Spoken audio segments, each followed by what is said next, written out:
Halo, selamat pagi anak-anak semuanya. Hari ini kita belajar bahasa Indonesia menggunakan buku pendalaman 2H halaman 2. Nih, halaman 2, kegiatan 2. Bagian A, tulislah kalimat berikut dengan menggunakan huruf kapital yang benar.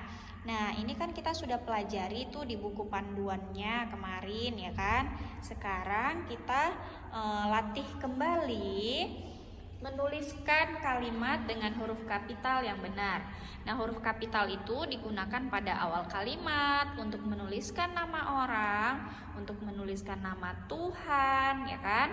Nah, sekarang kalian tulis di sini, tulis kembali kalimatnya menggunakan huruf kapital. Jadi ini aturan A-nya huruf kapital. Ya. Aturan makan harus ditaati oleh semua keluarga. Yang huruf kapital hanya A-nya saja. Semuanya tulis kembali sama. Kemudian nomor 2 ini Dita menaati aturan di rumahnya. Huruf kapital ini Dita saja, ya. Cucilah tangan sebelum makan. Berarti ini huruf pada awal kalimat saja yang C. Kemudian nomor 4, ketika makan Dita tidak berbicara. Ketika pakai huruf kapital dan Dita pakai huruf kapital. Kemudian nomor 5, selesai makan Dita mengucap syukur kepada Tuhan. Selesai, Dita, dan Tuhan. Ya. Jadi yang Miss tandai itu kalian rubah menggunakan huruf kapital, lalu kalian tulis lagi kalimatnya yang bagus di bawah ini, ya. Dan pada akhir kalimat semua menggunakan tanda titik. Oke? Selanjutnya halaman 3. Halaman 3 yang bagian B. Yang bagian B, tulislah penulisan nama Tuhan dengan menggunakan huruf kapital yang benar. Nah, ini juga Miss sudah ajarin kemarin ya. Tuhan Maha Penyayang. Jadi T-nya huruf kapital, Maha huruf kapital, dan P huruf kapital. Ya. Nomor 2 juga begitu. Tuhan Maha Besar. T dan M-nya huruf kapital. Tuhan Maha Esa. Tuhan Maha Esa. Yang Miss tandai kalian rubah menggunakan huruf kapital ya. Tuhan Maha Kuasa. Tuhan Maha Kuasa. Tuhan yang Maha Pengasih. Nah, itu yang Miss tandai, kalian rubah menggunakan huruf kapital, lalu tulis lagi kalimatnya di bawah ini ya. Selanjutnya bagian C, berikan tanda centang pada kalimat berikut yang penulisannya benar. Hanya yang benar yang dicentang ya. Lingkarilah huruf yang seharusnya ditulis kapital. Jadi yang salah itu di circle, dilingkari, dan yang kalimatnya benar pada keterangan kalian buat centang. Ayo kita baca yang nomor 1. Dita dan Ana selalu bersyukur kepada Tuhan yang Maha Esa. Ini benar, yangnya yang salah ya. Yangnya ini kan harusnya besar. Nah, ini dilingkari. Jadi ini tidak perlu dicentang karena dia ada yang salah. Maha Esanya sudah benar, Tuhan sudah benar, namun yangnya salah. Nomor 2, Dita dan Rafa berebut makanan. Mana nih yang salah nih? Dita sudah benar, Rafa ini kan nama orang, harusnya huruf kapital kan? Dan makan ini harusnya tidak huruf kapital, huruf kecil saja. Nomor 3, di sini jadi tidak perlu centang ya. Nomor 3, sebelum makan, Amel selalu berdoa kepada Tuhan. Benar tidak kalimatnya? Ini huruf kapital pada awal kalimat benar, makan biasa saja benar, Amel nama orang benar, dan Tuhan benar. Jadi kalian cetak di sini. Nomor 4, Ibu memasak sayur sop untuk Ana. Ibu sudah benar masak sayur sop untuk Ana.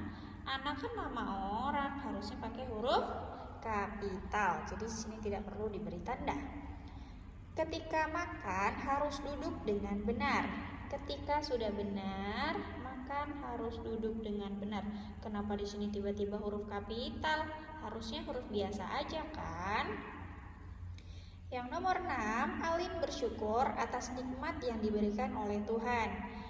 Nomor 6 bagaimana kalimatnya? Alin huruf kapital dan Tuhan huruf kapital. Ini semuanya sudah benar. Jadi kalian centang. Ya.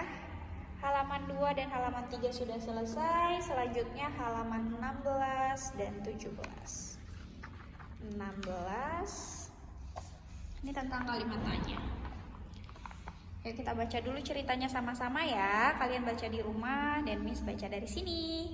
Pelajaran 5, kegiatan 1. Bacalah cerita berikut. Tita dan Tito adalah anak kembar.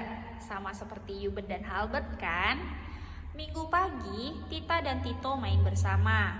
Tita dan Tito sedang membuat rumah-rumahan dari bahan kardus bekas. Tita dan Tito ingat pesan ibu, saat menggunakan gunting harus hati-hati karena gunting dapat melukai tangan. Setelah bermain alat yang digunakan dikembalikan pada tempatnya. Lantai yang terkena lem pun dibersihkan kembali dengan kain pel. Nah, sekarang kita lihat yang di bawahnya. Buatlah pertanyaan berdasarkan cerita di atas menggunakan kata tanya siapa, kapan, di mana, apa, mengapa, dan bagaimana. Nah, sekarang kalian buat kalimatnya. Ini harus sesuai dengan cerita. Nomor 1. Gimana? Ini bebas ya, tapi Miss berikan contoh. Misalnya nih, siapa nama anak kembar itu? Tita dan Tito, ya kan? Boleh, atau yang lain juga boleh. Terserah kalian. Terus kapan? Kapan? Ini pokoknya sesuai dengan cerita ini. Kalian buat bebas, ya. Harus sesuai dengan ceritanya. Ya, ini kalian buat bebas tapi harus sesuai dengan ceritanya, oke? Nih, nanti kalian buat di sini. Siapa nama anak kembar itu? Boleh. Kapan mereka membuat rumah-rumahan? Boleh juga. Pada hari Minggu kan? Atau kapan mereka main bersama? Boleh. Di mana mereka membuat rumah-rumahan itu? Boleh juga. Apa yang mereka berdua lakukan? Membuat rumah-rumahan dari kardus, ya kan? Mengapa mereka harus membersihkan lantai? Karena terkena lem, ya. Bagaimana cara membersihkan atau bagaimana cara menggunting? Harus hati-hati, ya kan? Gitu. Ini pokoknya bebas pertanyaannya, namun harus sesuai dengan ceritanya. Ya, Miss berikan kalian kebebasan untuk berimajinasi, berpikir sendiri ya. Nah, halaman 17. Ini juga lengkapilah kalimat berikut menggunakan kata tanya. Kan kita sudah belajar tuh ada 7 kata tanya ya kan? Apa, siapa nih? Ada ini ditambah satu lagi berapa ya? Berapa?